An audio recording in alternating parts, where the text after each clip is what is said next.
예, 여러분, 일기 쓰기에 대해서 오늘 조금 더 말씀을 드리겠습니다. 3월 첫째 시간이었습니다. 제가 저희 어떤 전문 분야를 살려서 6학년 전체 학생들 10개 반을 글쓰기를 지도를 하고 있었어요. 첫 시간이었습니다.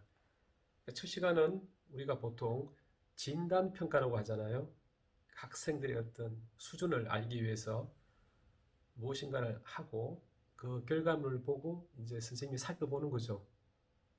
그래서 각 개별 학생의 특징을 또 기록하기도 하고 또 거기에 맞춰서 지도를 해야 되니까 제가 어떤 일을 했겠습니까, 여러분?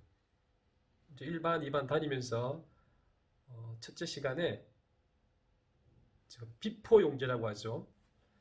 상당히 긴 종이에다가 제가 이제 만들어 준비를 한 거죠.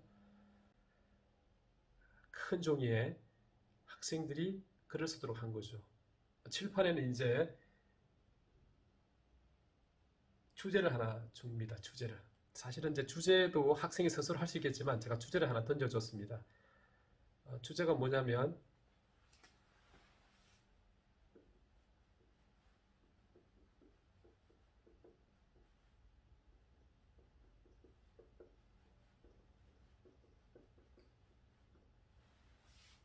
제가 학생들에게는 왜 공부를 하나요? 라는 주제로 여러분 글을 쓰면 됩니다라고 말을 했죠. 그런데 제가 주제라고 말을 했는데 우리 학생들이 생각하는 그 주제, 제가 생각하는 주제가 다를 수 있어요. 그런 걸 생각하지 않고 이렇게 칠판에다 쓴 거죠.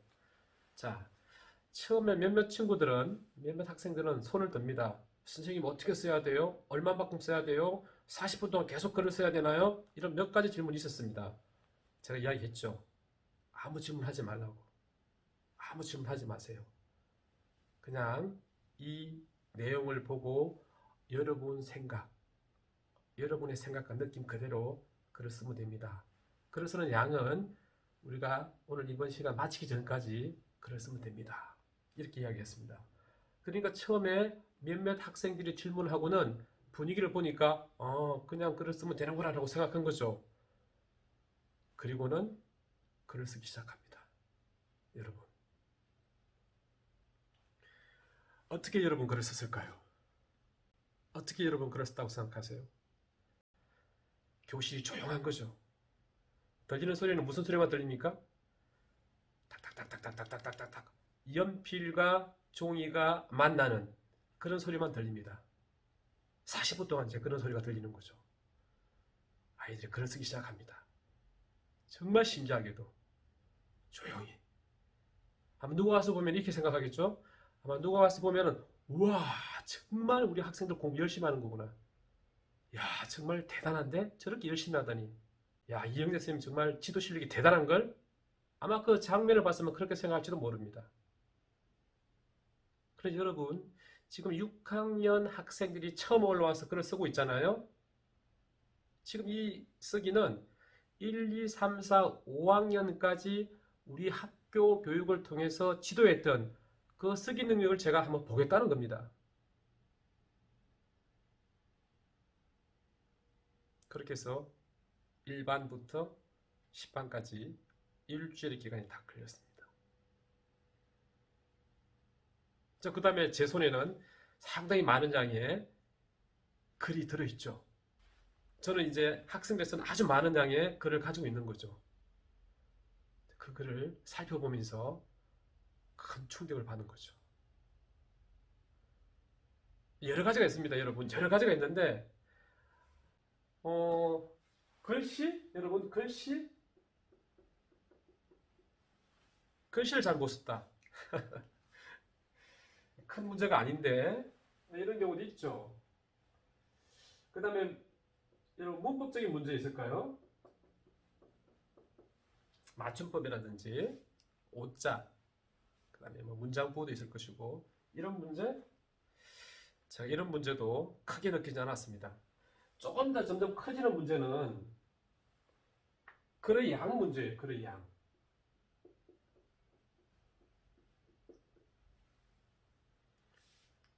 6학년 정도면 제가 바라는 정도 6학년 정도면 보통 한 5문단, 6문단 이상의 글을 논리적으로 쓰기를 바라는 그런 마음을 저는 가지고 있죠.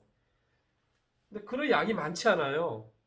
여러분 보면은 이렇게 종이를 제가 이렇게 큰 종이를 줬는데 이 사이에 이렇게 줄이 되어 있잖아요. 이렇게 이런 게 있는데 정말 신기한 부분이 여러분 글을 쓰는데 우리 학생이 글을 쓰잖아요. 이렇게요. 뭐 이렇게 글을 쓰잖아요. 이렇게 쭉 쓰는데 이만큼 쓰고 끝나는 거죠. 그 다음 또 이렇게 노문이 이렇게 쓰다가 이게 또 멈추고 이 부분이 다 비어져 있습니다. 이렇게. 제가 참 그 부분이 좀 신기했어요.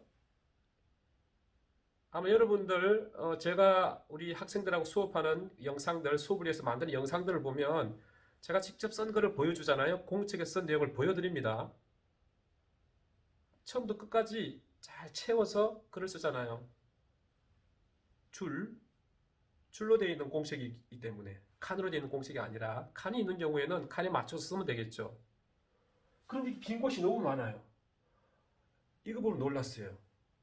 딱 눈으로 봤을 때 아니 학생들이 그냥 쓰고 싶은 만큼만 쓰고 그 사이에 다 비워놓는 거예요. 그런 양 좀 놀랐죠.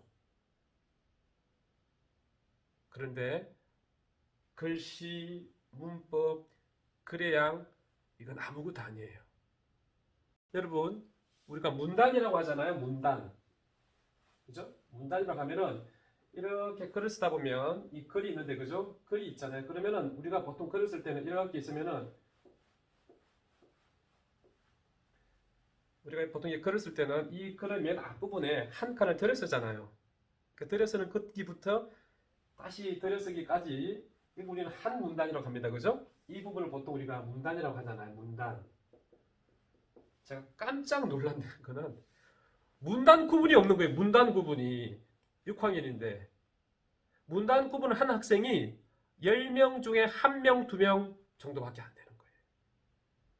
어떻겠습니까, 여러분? 그러면 그러니까 문단의 개념 없이 그냥 막 쓰는 거죠. 들쭉날쭉 막 쓰는 거죠. 형식의 문제인데 왜 문단이 여러분 중요하냐면 6학년이면 문단수가 많아지죠. 이 문단들 구성이 잘 되어야 우리가 말하는 주제, 중심 생각을 뒷받침할 수 있는 거거든요. 제가 좀 놀랐죠. 문단 구성을 제대로 못한다? 왜 문단을 3학년, 4학년 우리가 요즘 3, 4학년 군이라고 하는데요. 3학년, 4학년에서 문단 쓰기를 배웁니다. 5학년에서는 좀 더 긴 글을 쓰게 되고 5, 6학년에서는 설득과 주장이 있는 그런 글들 중심으로 글을 쓰고 또 지속적으로 글을 쓰잖아요. 그런데 제가 너무 놀랐죠. 문단까지 안 되는 거구나. 자, 그리고 이제 우리 학생들 쓰는 글을 하나씩 읽어보지 않았겠습니까? 읽어봅니다. 읽어보는데 문단의 문제가 아니죠, 이제는. 이제는 문단의 문제가 아니라는 거죠. 문단의 문제가 아닌 거죠. 글을 읽어보니까 무엇이 없는 거죠? 10명 중에 7명이 제가 칠판에 썼던 공부는 왜 하는가 그 내용을, 그 주제를 그대로 제목으로 쓴 거예요. 제목.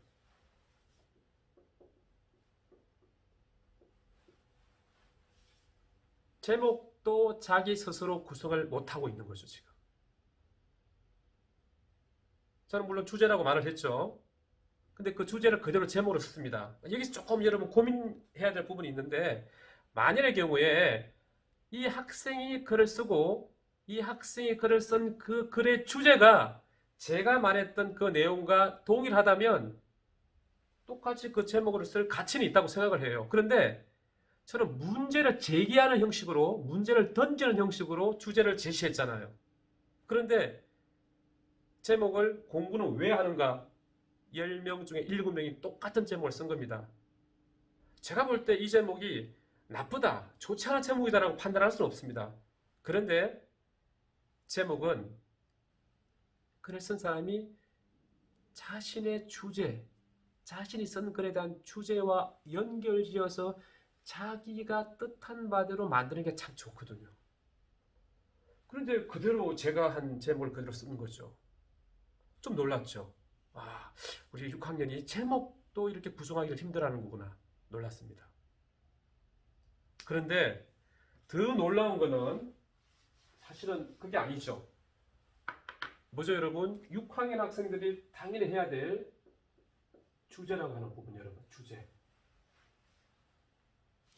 주제가 드러나는 글이 없다는 겁니다. 한 편을 찾기가 힘듭니다. 여러분, 주제가 뭡니까, 여러분? 이 주제는 내가 글을 쓰는 이유이잖아요, 이유. 주제가 없는 글을 우리가 어떻게 글이라고 할 수가 있겠어요? 1, 2, 3, 4, 5, 6학년, 이제 6학년이 되었잖아요. 지속적으로 우리가 3학년, 4학년 단계에서는 중심 문장, 뒷받침 문장, 그렇게 해서 하나의 문단을 구성하고 그렇게 문단을 하나씩 둘씩 만들어가면서 그 각각의 문단들이 주제를 뒷받침한다. 이런 내용을 배우면서 우리가 학생들이 성장하는 거거든요. 잘하는 거거든요. 근데 6학년이 되었는데 주제가 드러나는 글을 제대로 못 쓴다는 거죠. 여러분, 문법적인 문제는 또 다른 문제입니다. 맞춤법의 문제는 또 다른 문제예요. 글쓰기의 본질, 핵심이라는 거죠. 이 주제에 대한 문제는. 우리가 통일성 이야기하고 일관성 이야기를 많이 합니다. 일관되게 내용을 진술하는 건 중요한 거죠. 앞뒤가 또 맞는 것도 중요한 거죠. 근데 그런 부분들은 좀 나중에 우리가 논의를 하더라도 가장 기본적으로 글을 쓴 이유, 내가 이 글을 왜 쓰지? 내가 이걸 도대체 왜 쓰는 거야? 그런 질문에 대한 답이 주제인데 그 주제가 글에 드러나지 않는 거죠. 그렇게 주제가 드러나는 글을 쓴 학생을 500명, 600명 중에 찾기가 힘들다는 겁니다. 제 고백입니다, 이거는. 왜 글을 쓰는 겁니까? 무엇 때문에? 여러분, 우리가 일기 쓰기를 지속적으로 해오잖아요. 지도하고 있습니다. 학교에서도 지도하는 분도 계실 거예요. 가정에서도 일기 쓰기를 지속적으로 지도하는 경우도 있을 겁니다. 지속적으로 글을 써오지만 왜 우리 학생들의 글쓰기 실력이 늘지 않는 걸까요? 하는 부분이에요. 오늘 제가 드리고 싶은 말씀은. 지속적으로 글을 쓰는 건 중요하다. 하지만 글쓰기에서 기본이 되는 또는 핵심이 되는 본질적인 부분인 주제가 드러나는 글쓰기에 초점을 둬야 된다는 거예요. 주제가 드러나는 글. 뭐 아까처럼 형식적으로 문단의 내용, 그 다음에 또 세부 내용, 문장의 문제, 또는 문단의 수, 그런 어떤 세부적인 내용은 있습니다만 내가 이 글을 통해서 무슨 말이 하고 싶은가 하는 그 문제 말입니다. 그 부분을 우리가 어려서부터 1학년 때부터 길러줄 필요가 있다는 거예요. 내가 이 글을 왜 쓰냐라는 거죠, 도대체. 물론 그렇게 주제라는 부분을 표현하기 위해서 필요한 게 이제는 형식이 또 뒤따릅니다. 그래서 문단이 존재하는 거예요, 문단. 그 다음에 문단 속에는 또 문장이 있지 않겠습니까? 오늘 여러분에게 드리고 싶은 말씀은 글이라는 걸 지도할 때 일기 쓰기라는 부분에 초점을 두는 게 아니라 주제를 어떻게 표현할 것인가. 그래서 우리는 결국은 어떻게 해요? 에세이 쓰기로 나아가야 된다는 거죠. 주제가 있는 글. 왜? 독자가 있어야 되니까요. 독자가 있으면 독자에게 할 말이 있을 거 아니겠습니까? 그러니까 에세이를 써야 되는 거죠. 일기가 아니라는 거죠. 자기 자신에게 글을 쓰는데 무슨 주제가 필요하겠습니까? 나중에 여러분 시간이 지나면 그대로 남잖아요. 읽으면은 다 그게 의미 있는 나의 것이잖아요. 일기의 경우는 그렇습니다. 그런데 에세이는 그렇지 않죠. 독자에게 의미 있는, 독자가 의미를 구성하는 거니까 에세이 쓰기가 필요하다. 주제 중심의 글 쓰기를 위해서는. 그 말씀을 여러분 드리고 싶습니다.